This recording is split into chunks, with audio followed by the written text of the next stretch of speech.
Friends, ఈ video నచ్చినట్లయితే like చేయండి, సబ్స్క్రైబ్ చేయండి. యశోధర్ కార్లో వెళ్తూ ఉంటాడు. ఇంతలో వాళ్ళ అమ్మ కాల్ చేసి ఉంటుంది.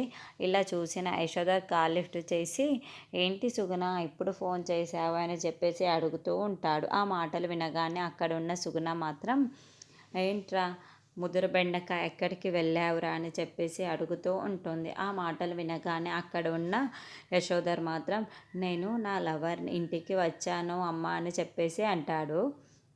ఆ మాటలు వినగానే అక్కడున్న సుగుణ మాత్రం ఒక్కసారిగా షాక్ అయిపోతూ ఉంటుంది.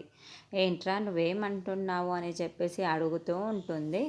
ఆ మాటలు వినగానే అక్కడ ఉన్న యశోధర్ మాత్రం, అవును నేను పద్మావతి వాళ్ళ ఇంటికి వచ్చాను, ఒకసారి పద్మావతిని చూసి వెళ్దామని వెళ్తున్నాను అని చెప్పేసి అంటాడు. ఆ మాటలు వినగానే అక్కడున్న వాళ్ళ అమ్మ మాత్రం, రే రే వద్దురా, ఇప్పుడు అక్కడికి వెళ్ళొద్దురా, అర్జెంటుగా మన ఇంటికి రా అని చెప్పేసి అంటుంది.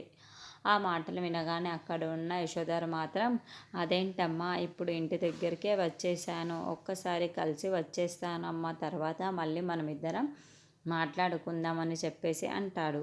ఆ మాటలు వినగానే అక్కడ ఉన్న వాళ్ళ అమ్మ మాత్రం ఒక్కసారిగా షాక్ అయిపోయి, ఏంటి ఇప్పుడు వాళ్ళిద్దరు భార్యాభర్తల్ని చూసేస్తే వీడి పరిస్థితి ఏంటి అని నాకు అర్థం కావటం లేదు, ఎలాగైనా వీడిని వెనక్కి తీసుకొని రావాలి అంటూ ఉంటాడు. ఆ మాటలు వినగానే అక్కడ ఉన్న వాళ్ళ అమ్మ మాత్రం, లేదురా నువ్వు లోపలికి వెళ్ళడానికి వీలు లేదురా, నాకు అర్జెంటు పని ఉందిరా అని చెప్పాను కదా, నువ్వు ఇంటికి రా అని చెప్పేసి తనని వెనక్కి పిలుస్తూ ఉంటుంది. ఇంతలో అక్కడ విక్కీ, పద్మావతి వాళ్ళు మాత్రం, పద్మావతి కంట్లో ఏదో పడటంతో విక్కీ అక్కడ కళ్ళల్లో తీస్తూ ఉంటాడు.